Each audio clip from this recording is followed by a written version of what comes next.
Welcome to the Ask Amanda Show, where we solve everyday problems for the small business owner. Get nuggets of inspiration, access to experts, and answers to those burning questions preventing you from growth. Here's your host, Amanda Benson-Tilch. Welcome to another episode of the Ask Amanda Show. I am here today with Alison Lindemann, my beautiful guest, talking about digital marketing best practices. Alison is with WSI Internet Consulting, and let me tell you a little bit about why I chose her to be my guest today. After 17 years in the corporate management world with Farmers Insurance in a couple different directors positions, Alison joined WSI in 2004. She has tons of expertise in the digital media world, as well as strategic planning, competitor analysis, persona development, social media, customer experience, conversion optimization, and particularly SEO, which we're going to talk about today.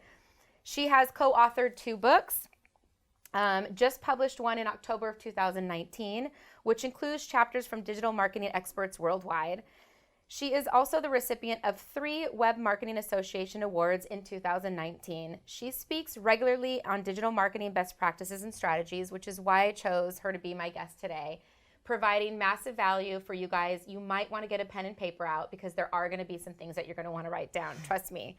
Before we dive in and talk all things digital marketing, I want to hear from our sponsors, because without our sponsorships, none of this would be possible. So when we get back, we're going to jump right in to talking about a little bit more about Alison and her expertise, but about power partnerships and like why you would decide to have a digital marketing, building strategies around your digital marketing, and a lot more. So we'll be right back after word from our sponsors. As business owners and professionals, you have so much on your plate.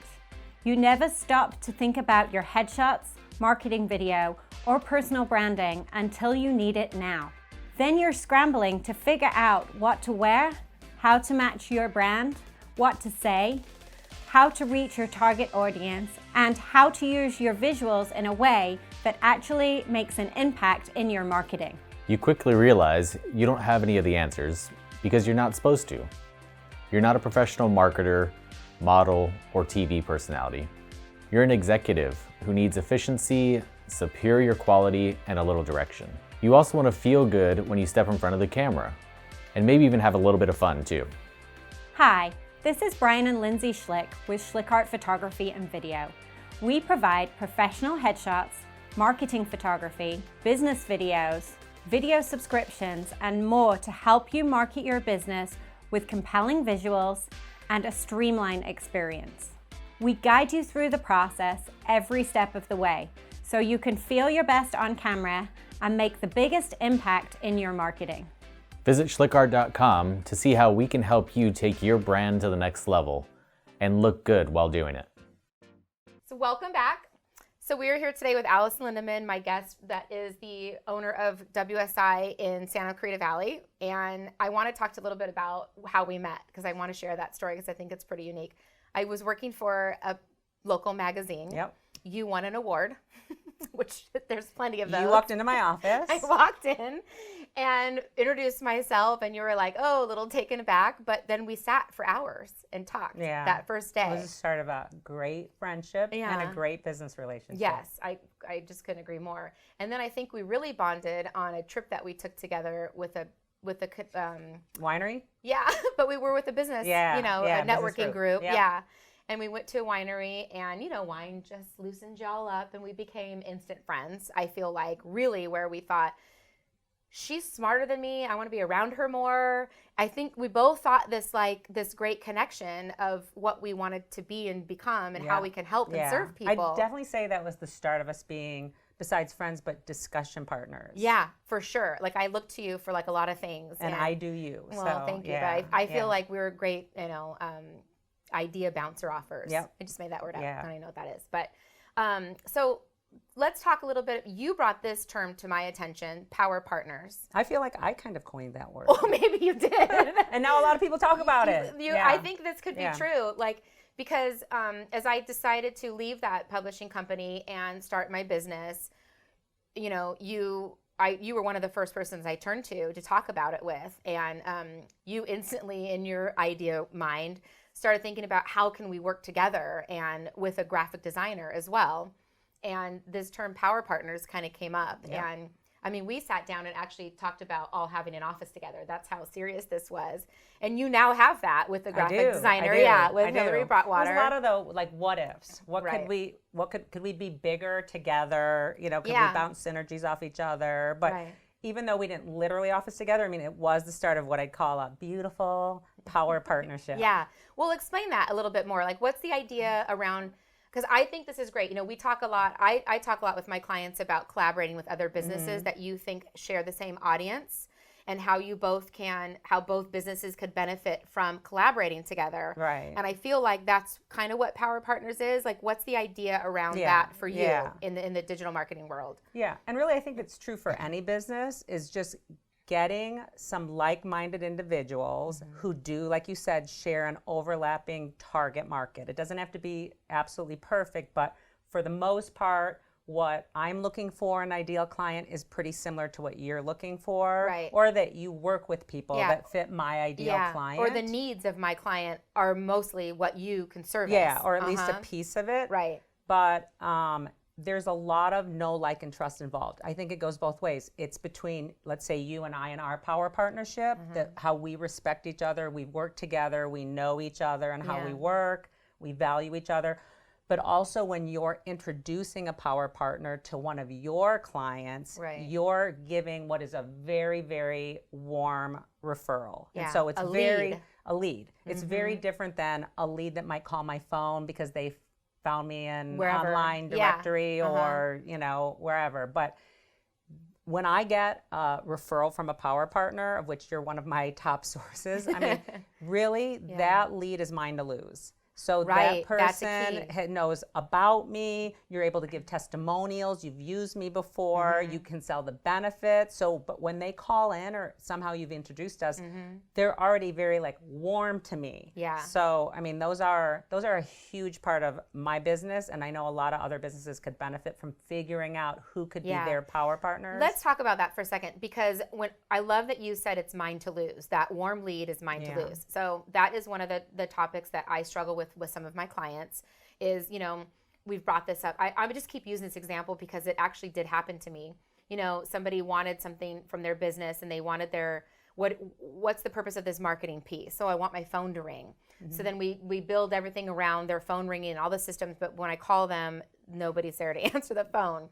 So they lost that money they spent on that ad or that marketing campaign because their follow through. So I think that's crucial. So like, what systems do you have set in place to not lose that lead? So for you, for example, normally I do like an email introduction to clients and I say, hey, this is why I think you guys should work together and why they should, you know, blah, blah, blah. You respond right away or you call them right away. Yeah. So, I mean, any lead, whether that lead came in on the phone, I don't know where they came from, whether they're a very warm lead from you. I mean, that's just part of lead management, you know? But on top of it, I mean, I would consider, like all of our businesses, I think all of us have VIP clients, let's say. They have multiple services with us. They've been with us a long time. You got to look at the revenue that you're getting from a client, but you're our VIP. I mean, so when you have a power partner as a lead generation source, I better take good care of you because you're sending me a steady stream of opportunities. You know, Amanda, you cut to the front of the line with our business. I mean, you do. Did you guys hear that? know, so I mean, that's good business practices. That's taking care of people. I mean, you jump to get things to us, so we need to jump back and deliver things to you. So that's a key takeaway, though, from this term, power partners. If you're considering like collaborating with somebody, you want to make sure that you have systems in place to respond to those people immediately, so that they continue to be a good power partner source for you, and you don't lose them as a customer. So it's your reputation too. Yeah. Because you have told one of your valued clients or someone who you're a sphere of influence to that I'm a good digital marketer, that I'm going to take really good care of them. And they're going to assume I'm going to take at least as good care or as good a care that you are. Right. So I'm part of your reputation. And if I don't do that, I'm not going to be your power partner anymore. Yeah, bye. Yep. Pretty much is how it would work. Yeah, I think that's true. Let's shift gears a little bit while we're talking about this, and just because speaking of power partners, like how I just would warm lead somebody over to you, how would, say they don't have a person like me, so how would a business decide what digital marketing strategies are right for them and why they should call you as far as helping them with their digital marketing strategies, like if they didn't get it through me? Okay, yeah. Well, that's a multifaceted question with a lot of answers, I guess. But I mean, the first thing I would do is start with making sure that the client, the business owner, understands who your marketing persona is. Who are you marketing to? You're probably marketing to a number of different personas, and really understanding the demographics and psychographics behind those marketing personas. You should know that before you start any digital marketing strategy. So just to try to think of an example, let's say you're a heating and air conditioning company, which is like an HVAC, which is a referral that you have given me before. Thank you very much. You're welcome. So that HVAC, I'll call it, that heating and air conditioning company might market to residents, just any house that has an air conditioner. They might want to market to, let's say, realtors, because they're often having to fix heating and air conditioners to close the deal. Like after they do the inspection, marketing or something. to someone in like managing a building, for example, or owning a building. And so where you might hang out to find those leads, or how you market to them, or the types of search words those people are putting in would vary depending on their marketing persona. Right. You know, so if, let's say, on a residential, if you want to target market, because that's the idea, it might be people that are of this age that live in this type of community that maybe is the nicer, older home because the air conditioning might break, right? So that's part of what you're identifying when you look for Holly Homemaker, whatever your marketing persona is. A business should plan those out ahead of time so that then they can develop marketing strategies that get in front of those people. And that is one thing that I talk a lot about with my clients, is just like who's your your buyer persona we talk about. So that's something that I have a program I help them build out, and then we turn it over to you. Which I like. Yeah, I know. Because then they're coming in with information that we need to do what we're experts at. Right. And I feel like not a lot of people actually do that, and then they think like, well, why isn't, I did this whole marketing program around trying to get new, clients for my, HVAC, but it's not working. It's because they haven't dialed down who they actually are trying to market to. They just have a good piece of content, a good photo and a technician working on something, and they think they want to put that out, but it's not doing them a service because they haven't dialed down what they want to do with it. Well, what else that things that they can do? Well, the other thing, and sometimes you talk about these things because of things that you see that aren't being done well. And if you see a lot of that as a consultant, it needs to be worked on. But what I would say is that a business really needs to understand the value of a lead. So you've got the value of a lead, you've got the value of a client, and then you've got the term lifetime value of a client, which I bet you talk to your clients about those things too. Yes. But how can you really look at a marketing strategy if you don't understand what a client or a lead is worth to you? And so they need to go through, as business owners, the process of understanding what a lead's worth. I mean, if you're selling gift baskets, let's say, and those gift baskets, you're making about $50 each time you sell one. How much money are you going to spend on a marketing activity to get one $50 gift basket?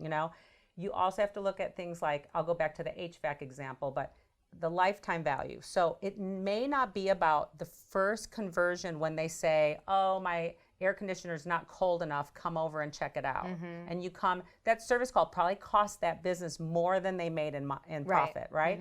But the whole idea is, if you're targeting the right people and you provide good service, like you said, eventually that 25-year-old air conditioner is going to need to be replaced, and who are they going to call? And if you provided a good service on that service call, they'll tell their neighbors and their friends when the next time somebody's like, hey, I'm in search of an air conditioning guy. That's right. That's exactly But in the calculation about how much, what marketing should I invest in and what does it cost? I mean, you need to look at more than just getting that one repair. So that client or that lead is worth potentially whatever the lifetime is of providing service to that client. How does one determine a budget for digital marketing? Like, I get asked this all the time. Like, I don't want to run Facebook ads because, like, how much is that going to cost me? Or SEO, how much is it going to cost me? And I always go back, well, you know, like what's the line item on your budget for marketing? And do you have a specific for digital marketing? Because that could be different than like print ads or, you know, swag or whatever else you want to do for marketing, you know, client gifts or things like that. But do you have a specific for digital marketing? I always kind of have to go back with, well, what is your budget? And they don't know how to determine a budget. Do you have any Well, and I think it's completing some of these things that we talked about in first, maybe before trying to come up with a budget. Because if you think about it, no matter what someone says their budget is, if you or I came up with a plan that said, for every $1,000 you spend in advertising, you're going to get $4,000 back. Right. How many 1,000s are you going to come up with? Yeah. I mean, so before we meet, they might say, I only have 1,000. You know what else? My biggest thing too is making sure that you can receive the business that you're willing to spend on marketing to get it. Yeah. So making sure that you have systems in place to be able to answer the phone, take the order, send the guy out, like all the things. Because if you don't do that, you're done. Why are we spending the money? You know, like you could lose the lead. You know, it's the same thing. I mean, some might say it's a good problem to have, but it really isn't. No, I mean, we could have a whole discussion then on what that does for online reputation and all that when you have missteps or unable to staff for your needs, things like that. But yeah, the whole thing works together. Yeah, all of it. It is a fluid system for sure. Well, is there one more thing about just planning digital strategies, maybe another tip that you could offer to so the other big thing would be doing your research. So whether you do it, I do it for clients, the client does it themselves, but I mean, they can't. And you overdo it, I want to say. I am so impressed by I'm like blown away, and I'm thinking like, why, like you don't know what you're getting with this dollar that you're spending on Alison. Like you provide so much research to people. But the thing about especially digital compared to traditional, and even traditional advertising data is better than it has been in the past. But I mean, you have to know, and maybe it's something we talk a little bit more about later in this, but you have to know what search behavior is. You have to know what people are searching for. You have to know that those are a match for the products and services that you're offering. Yes, you got to spend time doing your research. Yes, which is huge. Well, before we dive into further, because this is going to go on forever, I feel like we could have our own podcast just about all of the things digital marketing, I feel like. But I want to just hear from our sponsors really quick. But before I jump into our actual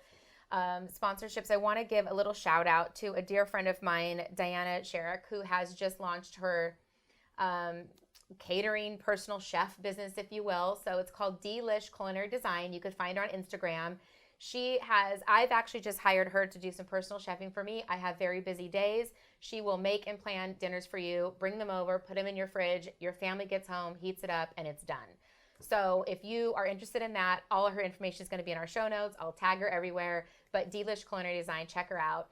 And when we get back from our sponsors, we're going to dive a little bit more into probably some search strategies. I want to talk about branding strategies and all the things that Google knows about you, which we can't really talk about all that. But when we get back, we're going to talk about those things.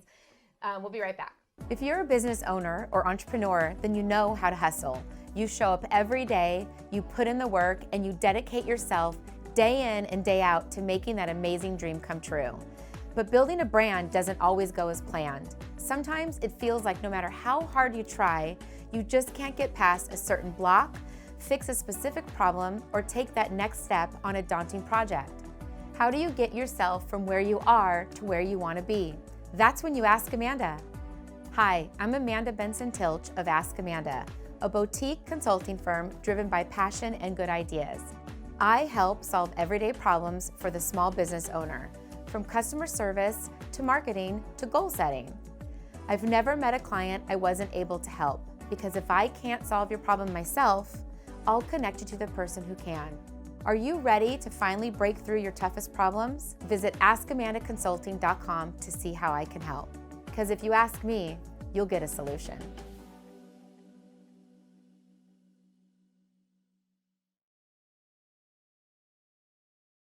So welcome back to the Ask Amanda Show. I'm here with Alison Lindemann of WSI. We were talking all things digital marketing. I hope you had your pen and paper, because she just dropped some massive value to you guys on that first little segment. But we're going to keep going because it's not done. We have a ton of stuff that we want to share. Why don't we jump right into competitive research or competitor research? Because that's one of the things that my clients do not do, is know what your competitor is doing. Find out what they are doing and, try to make it your own. I'm not a fan of like copying people, but it's very important to know what your competitor's doing. Why don't you share with me what that means in the digital marketing world? Okay, love to. So, well, one, a business needs to understand, because we might go in as consultants and say, who are your competitors? And they may answer, and in all truth, they may not be the same as what I think the competitors are, because they're thinking, who's across the street from me, who do I know about because I know them and they sell the same things as me. But if that's not who's on the first page with them, if it's a search strategy, it's not their competitor. So that's what it means. So you're talking about in the digital world, on Google, basically, on the first page of Google. That's really who you're talking about when you say. For a search strategy, yes. Okay. It's who else am I competing against on the first page? One, if you're not on the first page, it's not a good strategy. Right. So if as a marketer, I don't believe that I can get you, business owner, on the first page of a search, then there's no point in me doing it. So that would be one. Another one would be, they may tell us what they think people are searching for that are looking for them. Whatever that search phrase is. But that might not be the actual thing. Exactly. Right. So if I do a search for that, they could do this themselves and see. And when I look at who's all on the first page, they're businesses that don't do anything similar to what they do. Got it. It's probably not a good search term, because it turns out people are really looking for something else, or they're just in possibly learning mode or something. Also, someone may say to me, "Oh, I'll give you $1 million if you can get me at the top of Google on ABC words." Okay. Well, so I do, and I get my $1 million. But if nobody's searching for that, who cares if you're on the first page? Then great. What's the point? Great for me, but not so good for them. So this stuff has to be validated. Yeah. There has to be research, and we have all that data. So that's what you do. So that's what I want to say. The value the reason why somebody should hire a digital marketer, particularly you, again, and I say this because I've worked with Alison on multiple projects, but she just over delivers, which I think is fantastic. And that's who we need on our team, right? But you really dive down into that business, what they actually provide, like what their services or what they're selling. You do a ton of research around that, and you would come up with like search engine words for them to help get them where they need to be. And then taking that research, matching it with the marketing personas that we talked about, with the territory in which they choose to market. Because again, don't want to throw money on advertising in areas that you can't even serve. So if you're back to the heating and air conditioning, if they don't drive to San Diego and they're in LA, I don't want to be spending any advertising dollars or even natural search or optimization when they can't deliver it. Yeah. So I mean, figuring that stuff out is part of a solid plan. And besides just the search that we're talking about, there is other types of advertising that we can look at.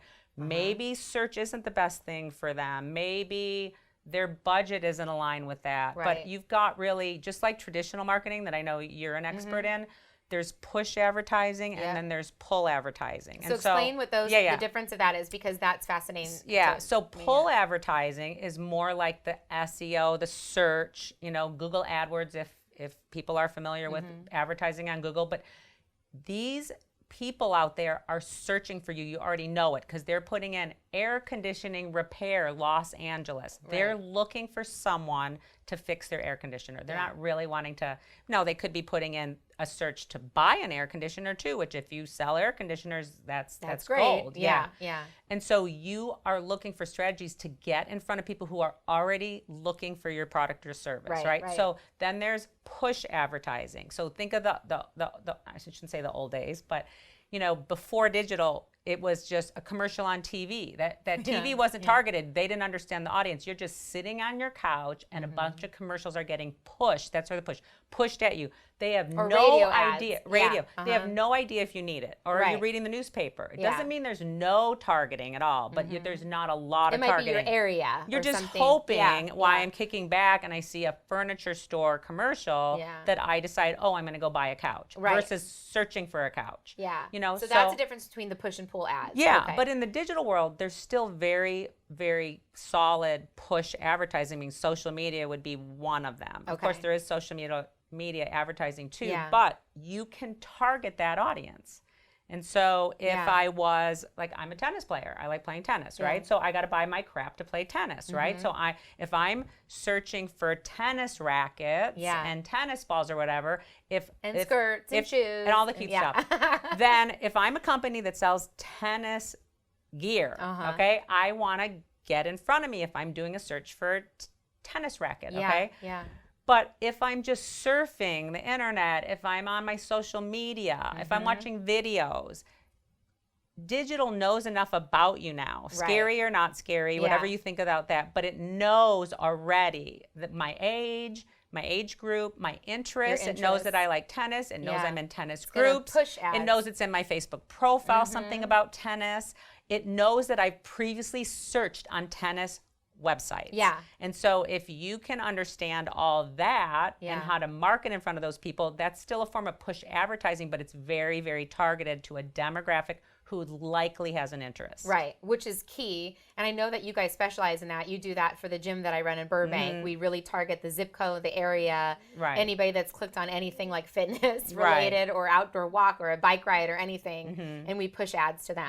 Yeah, which I know is a strategy that works like above and beyond.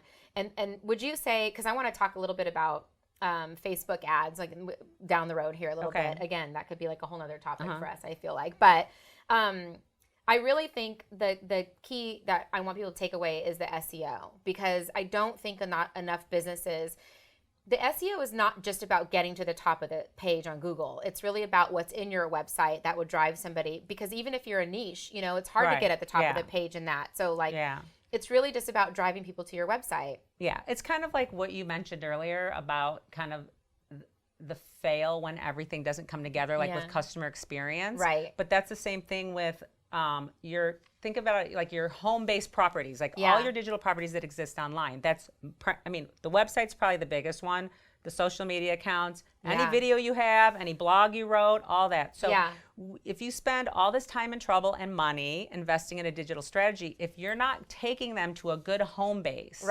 then it fails. So even as a consultant, I mean, I don't really want to work with a client that isn't going to pull all those pieces together, because really I'm going to get fired in 6 months. If I bring you all the leads that you could want based on your right target, you know, we do all the things right, but your website sucks.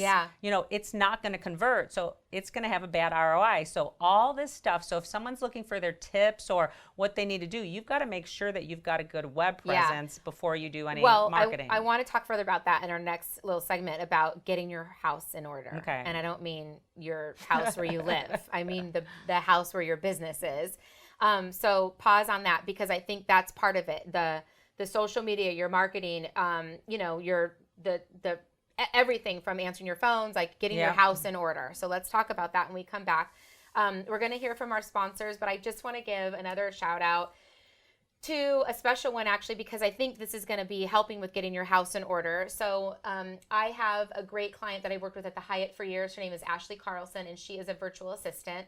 A lot of people ask me to help them with some of these things that I don't do. I refer them to Ashley, which are getting your house in order, actually. But she can help you with calendar management, expense reporting, and meeting and agendas, and like just like overall a lot of things. So if you're interested in having a virtual assistant, then I want you to call Ashley Carlson. Her information is going to be in all of my show notes and all my posts and text. So when we get back from our sponsors, we're going to talk more with Alison about getting your home in order, what that means digitally. Okay, when we come right back. Marketing isn't just about designing the right ad or creating the right slogan. It's about finding the right audience to engage with your ad. Capturing the attention of the right person is all it takes to make a client for life in today's digital world. Easier said than done, right? What if you knew where your audience was already spending their time? SchlickArt video podcasts provide a platform for local influencers to share their voices with key communities here in Santa Clarita. That means audience members know, like, and trust the recommendations of their hosts. That's why sponsoring a SchlickArt video podcast is a great solution for your business. You get the benefit of a built-in audience, and most importantly, you walk away with a fully produced video commercial for your business that you can use however you like. Are you ready to reach your audience where they want to be found?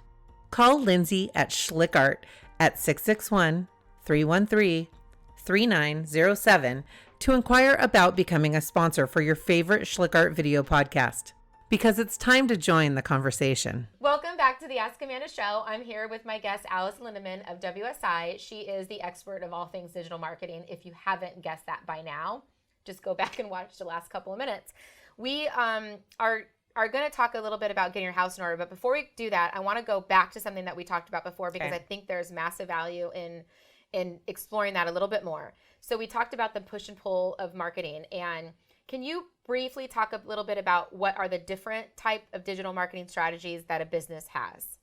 Like SEO, Facebook ads, but there's more than just that. Yeah, so that kind of comes out of the strategic research that we were talking about earlier, is trying to map what strategies would be best depending on the type of business, what they're trying to market, how competitive it is. Who their audience is. Who their audience is, right. So looking at from a search perspective, the two most, I'll call it like popular or known, are the SEO that you've been referring to, which I really appreciate. Not a lot of people know what SEO is. Well, it works, the best. Yeah, that stands for search engine optimization, and that is organically or naturally doing things to your website that make it show up on the first page of Google. Because again, if you're not on the first page, it probably isn't going to work. Can I ask you a question? Does that also help with like YouTube and other search? It's not just Google, right? Yeah, so YouTube is another big search engine. So anything that's a search engine that's indexing and searching for the best assets. So the video would be the asset rather than the website, but it has some of the same properties and similar strategies for ranking also on YouTube. And YouTube, of course, can rank on Google. So keywords are important in your YouTube post as well. Yeah. And so organic SEO, has advantages that it has a long tail, it's called. So it lasts for a long time. It doesn't happen tomorrow, like when you buy an ad and tomorrow it shows up. But it has, because that's what everybody wants. What they do. But you're getting your website, which is your domain name, which we don't have time to talk about, but to be credible with Google so that it has life over time. Right. And over time, it can rank for lots of things, not just maybe a small set of searches that you first focused on. Yeah, that's our business. But and so for businesses that don't have that time, or maybe are cyclical, or want to complement their organic SEO. Like the HVAC one, like they probably do a lot of business during the heat because everybody's air conditioning hasn't been cleaned and it overworks. So got it. Or if you think about it, they may dial down their advertising when it's 100 degrees here because they can't manage all of service, it. Yeah, right? They can't manage all the business. Yeah. And so you may need to pay Google for certain search words. That's what's called pay per click, not paper like a piece of paper. People think pay every time they click. And again, there's different types of advertising with Google, but you're in a sense paying Google to be at the top of the search engine. So obviously there's a budget. That's where you have to understand the value, the lifetime value of a client to make sure that for the money you're spending, you're going to get a return on your investment, right? So those are two big pull advertising. Right. But then there's the whole world of social media that I think you're a queen of and know a whole lot about. And so obviously social media is publishing of content. You're forming audiences. Each of the social media channels have their own demographics that you need to match back to your marketing personas.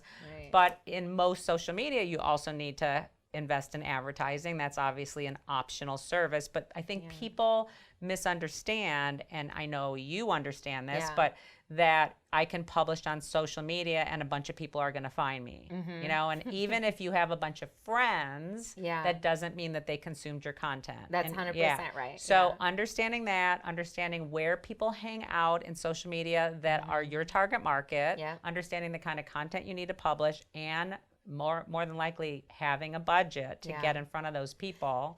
And I feel like Facebook has really got it dialed down for like the amount that you would pay to reach the type of people you can reach, especially now where everybody is really on some sort of device, that you can really target your potential, depending on what your business is, but your potential client. I mean, I just feel like it's such a good way to create content for you as well as provide, advertising, which I think that sometimes people struggle with both. Yeah.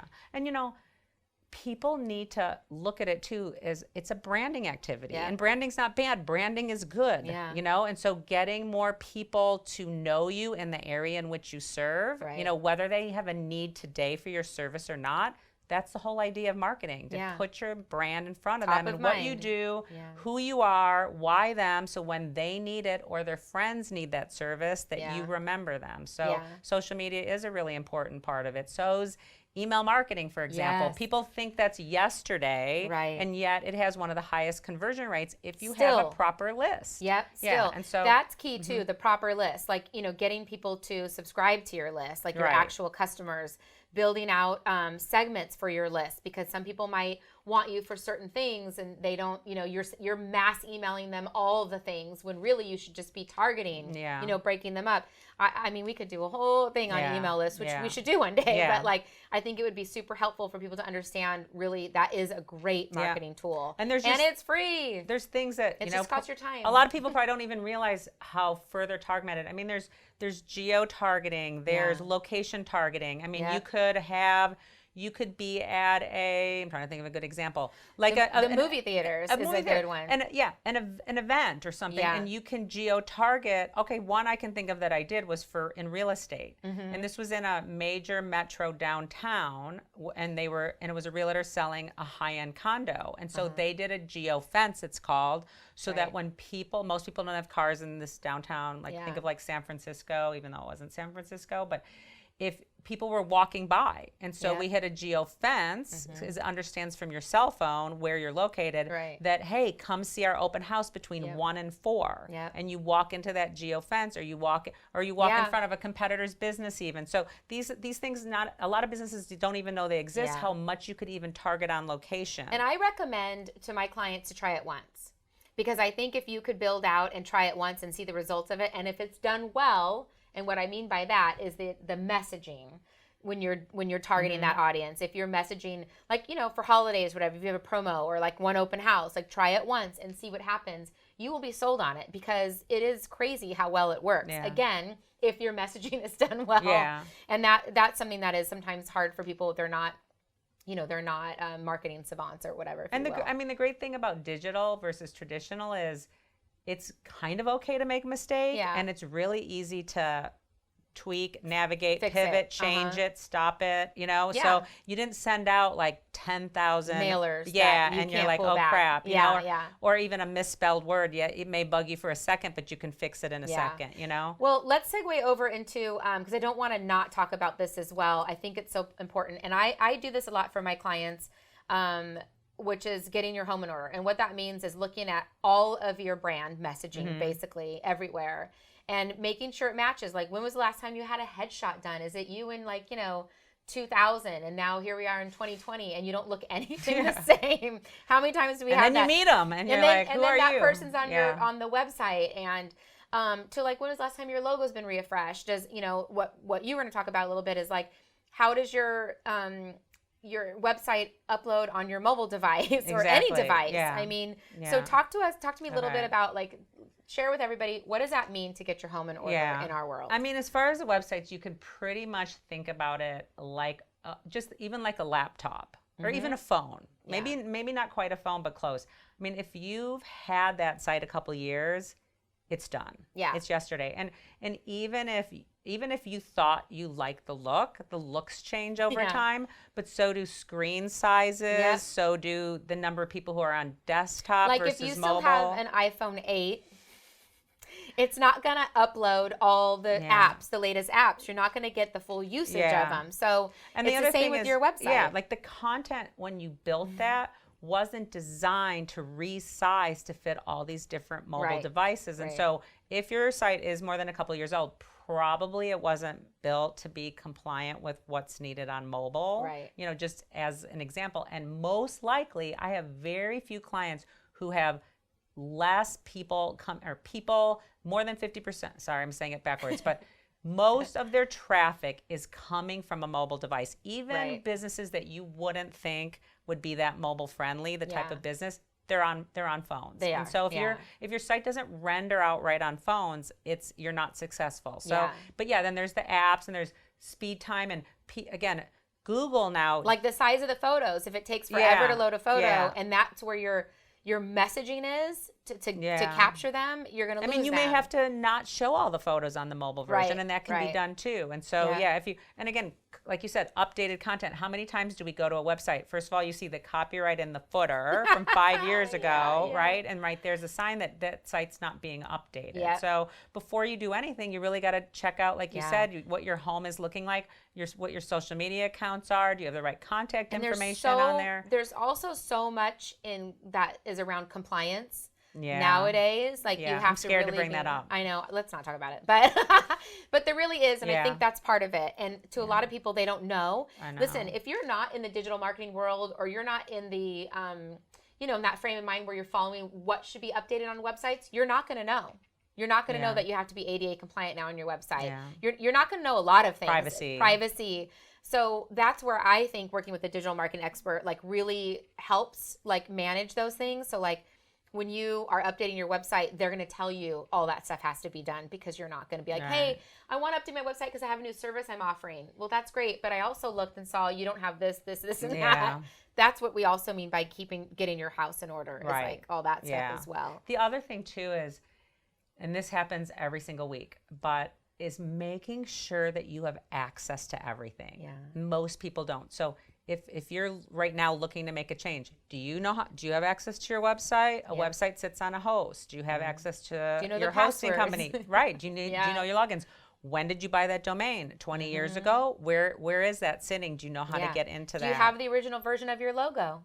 Yes, in a high resolution format, So, I mean, this is the time. Like, there's a lot of businesses can't get in their own social media because an employee created it who's no longer with them. So they have to make sure that they have control of all their assets. So I have this thing that I just gave a client of mine recently, a tip that I have created for the gym, and I call it the Bible, and it's like the Bible of the business. And in there is all those things, and it's kept away somewhere. So like, it's everything that you could possibly need on how to do all the systems that you utilize to run your business. And then maybe in a separate spot is the one where it has all the other information with payroll and things that they don't need access to. But literally, I think that that's a good point to have. People, I don't know, It can be disastrous, and you can lose your domain. And if your domain has a lot of power, it's called domain authority, brand, and a lot of visits, like you're screwed if you lose that. For sure. Well, tell us a little bit more about content. And so content is a whole nother segment, but we can't not mention it. And so much of digital marketing and even this SEO we were talking about is based on content, and Google wants to see a growing, thriving site that's helping the audience by producing high quality content. So, and I think people fear that, or say, I'm not a writer. Well, you don't have to write it yourself, you know, and you can repurpose you can the hire content. A content writer. And use it for a bunch of different things.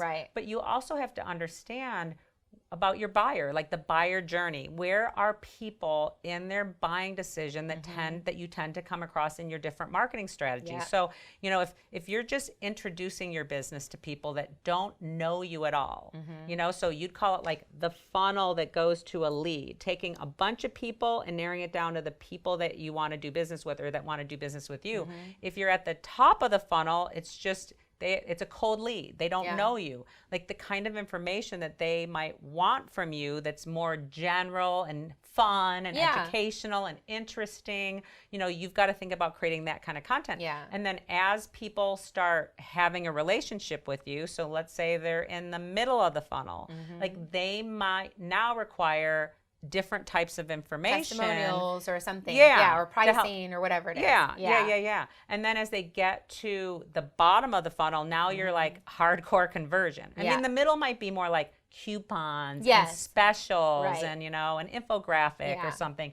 But as they get to the buying decision, now you're trying to just they know who you are. They're just finally understanding more about what you do. That happens to me a lot in my business because people don't really get what I do. Like, oh, she's a consultant. Right. Oh, this digital world. And so that's my own challenge I have, like everybody else, is how to get people. They might know who I am, but how would I help them? And so once they get down to that, they're pretty much ready to pull the trigger. You've got to do something to get them to taken action. Yeah. And so your content speaks to those different places that people are in the buyer's journey. One of the things that I talk about a lot with my clients is like, that just piggybacking on that whole term of, working smarter, not harder. So like what I'm doing with this show is I'm creating an audio version. It's going to get stripped. I'm creating a video version. It's going to get stripped down to audio, and it's going to get stripped down to written. Yeah. Perfect. So like however my clients want to find me, they can watch me, they can hear me, or they can read me. Yeah. Basically the services that we provide. And so that's one thing that I think is crucial too. The content, people get afraid like, oh, well, everybody says I should do a blog. I got to write a blog because I think it's good because it does provide an opportunity for SEO, which is what we've talked about. But what I like about the blog is you can pull from it pieces of it and use it for social media posts or, use it as a mailing, a lead generator to get your mailing list. I mean, it can be used for so many different things. I think that's the takeaway for content in the digital marketing world is it can be used in so many different ways. And you can't avoid it. I mean, you have to have content, you know. You're giving away quality. You're letting people know who you are and what you do, and that's what people are looking for, even if they're not ready to buy right now. Yeah, it gets them to know, like, and trust you. You can't ignore it. Yeah, so. No, I feel like it's really good. Well, is there anything else that you want to touch base on? You have another tip here? I don't want to cut you off. I mean, the other thing would be, too, when you're struggling to write content, which a lot of people are, just think in terms of FAQs. Like, okay. There's tips for finding websites that help you take topics into questions. Right. But also Google loves FAQs. They'll put an FAQ on the top of search if you have a good one. So think of FAQs, writing the question and writing the answer. Frequently asked questions. Just for people who don't know what an FAQ is. Yeah. So I think that's great. Say that again, what you just said at the end about Google. There's a piece of code you can put on FAQs that will then index it so you have a higher chance of getting that Q&A, that question and that answer at the top of a Google search if a lot of people are searching for that question. Huge. Yep. I think that's great. Great tip. I know, like, with all the changes that people have made, with COVID happening to us, the FAQs around what your company is doing around COVID is like that's a huge piece of content that you can have on your website that people they want to know before they call you for your services. And that is a great tip. I mean, just even the FAQs, but also businesses change, like how we meet with people, how we find leads, how we work with people, even our service may be different. We may have had to change what our service is. So that's another great tip for people is you need to look at, have you made the changes on your website, on your social media, on any of your properties, shooting a new video that explain how you do business now? Yeah, which is huge. The answer should be yes. Yeah.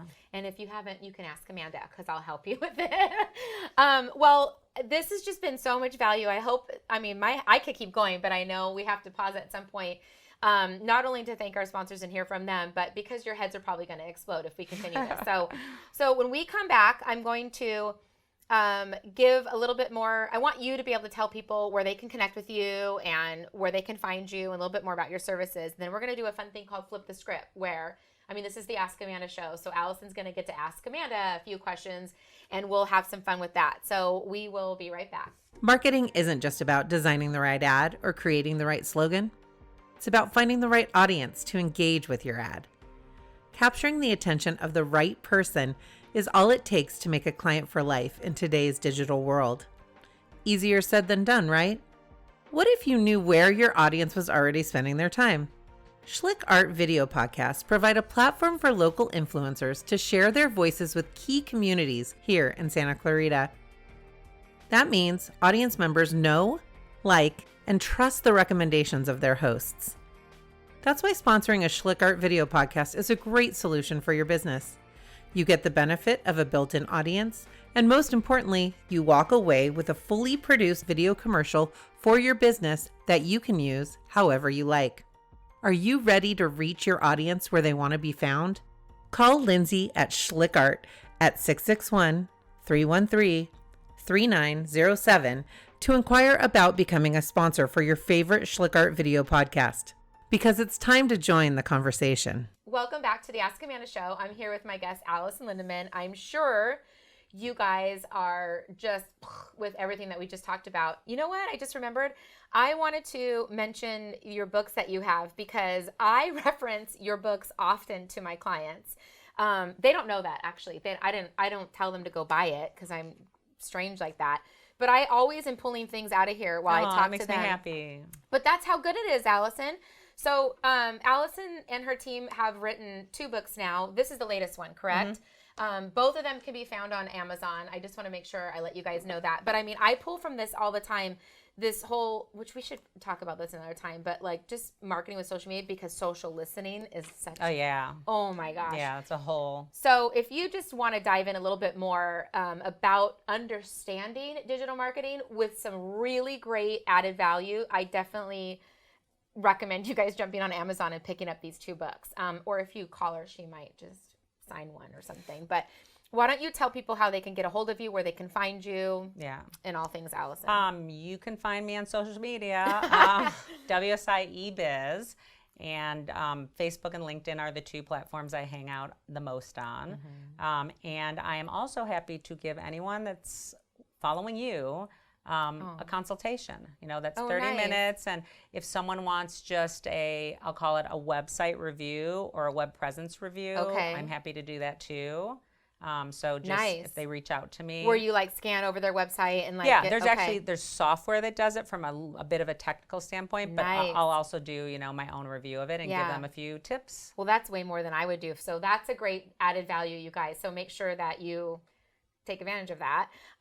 So now we're gonna do a little fun thing where we call Flip the Script, where she gets to ask Amanda a few questions. I've planned a few questions. Yeah, I don't know. For you. So this will be fun. So go ahead. Yeah. So this is a big one because it hits home for me too. But I mean, how do you determine whether a prospective client is a match for you? And is everyone a match? And do you pick them or do they pick you? How does it work? It's a really good question. So no, not everyone is a match. What I'm really good at is when I first get introduced to a client, or the initial phone call, or usually I try to do a phone call because I like to hear tone of voice. Don't think I'm weird, but like if I feel like the tone doesn't match my energy in a way that I might not be a good fit, or like there's something in the tone that I really try to listen for. It also clues me in on how serious they are. A bit as well, because I don't want to just I don't say yes to everything. I mean, I've learned my lesson, you know, their time is just as valuable as mine. So I want to make sure that they're going to get what they need out of it. But determining if they're a match, it's just really once I start asking some questions, I might not be able to help them. And I have said that before. No, I actually don't know anything about your business and your market. I don't know where to start, but I think this person does. Right, yeah. And then I'll do an introduction email. Here's the person I just met. Here's the person that I refer you to. And I think you 2 should meet. I think you guys would be a great help. And I have no problem. Like that would make me feel much better than me trying to tackle on something I don't know how to do. Does that make sense? Do you research them? A ton. Yeah, okay. A ton. I can't even help myself.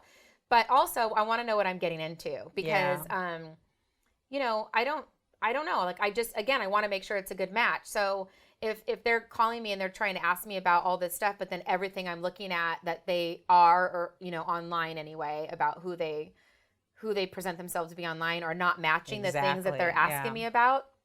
And that could be tricky because they might want to grow into that new thing. So how do I fix all this? Well, that message should be clear in that conversation I have with them. But yeah, I do a lot of research.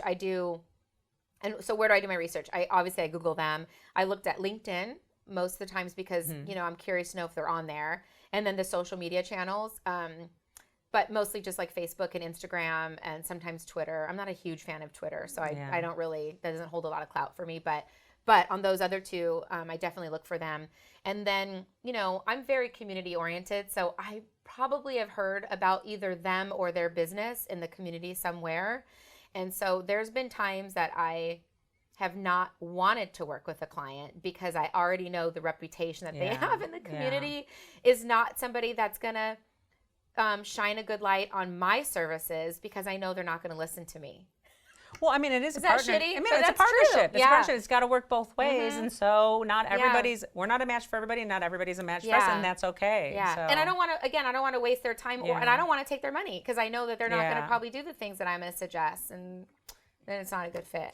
you know, you alluded to also your involvement in the community. Yes. So, and I mean, I'm involved, but you're hyper involved. So, or I just mean, hyper.